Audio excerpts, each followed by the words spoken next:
Thank you, Mr. Chairman. I ask unanimous consent to enter into the record a letter from Christopher Arps of Americans for Citizens Voting, an email of support from 6/6/23. And I also ask for unanimous consent to enter into the record the Migration Policy Institute's profile of the unauthorized population within Washington, D.C., dictating that over 20,000 non-citizens live in the district. I'd like to thank our witnesses for being here today to speak about the sacred right to vote in free and fair elections. I'll put it bluntly, allowing non-citizens to vote in American elections is a slap in the face to every American who fought and sacrificed for this right. In 2021, New York City became the largest municipality in the country to allow non-citizens to vote in local elections. However, even former Mayor Bill de Blasio, a committed progressive, he refused to sign this legislation when it came to his desk. Even he agreed that there's a value to American citizenship in the right to vote. While I was chairman of the New York State Republican Party, I sued New York City's council, and the courts ruled against the city allowing non-citizens to vote, deeming it unconstitutional.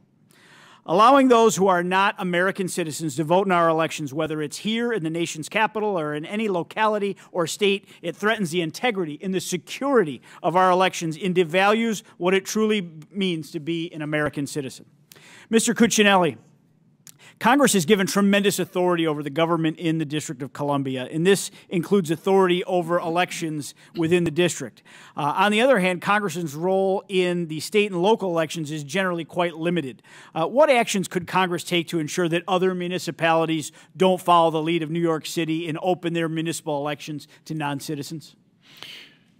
Well, what you're doing here with the ACE Act is obviously a good step, because in the area you have the greatest authority, the District of Columbia, you would be advancing protection of citizenship, and I agree with you, Congressman, on the value of citizenship itself is devalued when non-citizens vote, and appreciate, frankly, the role you played in New York in dealing with the City of New York's attempt to massively devalue its U.S. citizens' own votes in that city.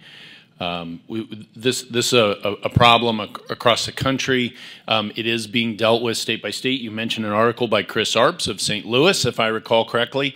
He has been a leader in advancing this bipartisan position, by the way, of going state by state to try to reinforce what most Americans always assumed to be the case, and that is that only Americans get to vote in American elections.